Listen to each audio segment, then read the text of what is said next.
live look at I-25 on Monument Hill. Traffic being diverted off the interstate in parts tonight while crews begin their first work on the south side of the I-25 Gap project. Thanks so much for joining us tonight. I'm Elizabeth Watts. Good evening. I'm Rob Quirk, News 5 Sam Kramer, live near Monument Hill tonight with more on this slowly evolving project to divert traffic tonight. Sam. Yeah, guys, it's clear, as we reported, they wanted to start work at 9 o'clock, get those roadblocks in at 8.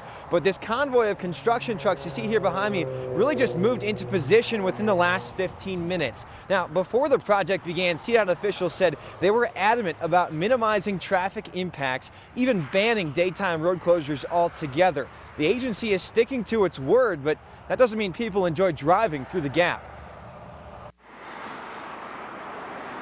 Work on the I-25 Gap project has finally reached El Paso County. Phase 2 opening Thursday night with a closure. You're reconstructing two brand new highway lanes through that area, and so we need to shift traffic around quite a bit. So it takes, you need quite a bit of room when you're moving, a good 90,000 vehicles through there every day. CDOT closing a quarter-mile stretch of the interstate in both directions, sending drivers instead through the way station lanes. They're clearing space for construction crews to repair the pavement in a one-night operation just south of Monument Hill. Right now, where there might be some rumble strips or areas that are on the shoulders or in the median areas that normally don't see traffic, those are the areas. This is the first step towards shifting traffic out of existing lanes to make space for heavy construction, which is already underway on the northern end of the gap. It's work that will eventually add toll lanes as part of the $350 million project that's still facing some opposition. I'm a little bit upset with it. The traffic and the inconveniences that it's putting on me, having to go different ways that weren't crowded before are now crowded. Jacob Stanley lives in Larkspur, traveling up and down I-25 every day for work. He says even the alternate routes, especially during closures, are getting slow.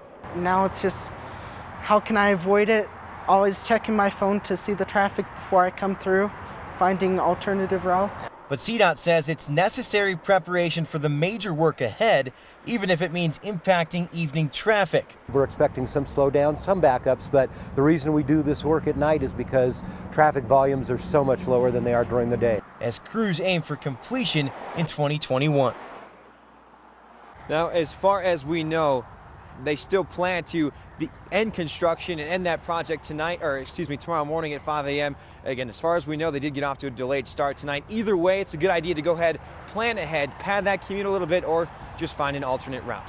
For now, always watching out for you, Southern Colorado. I'm Sam Kramer, News 5.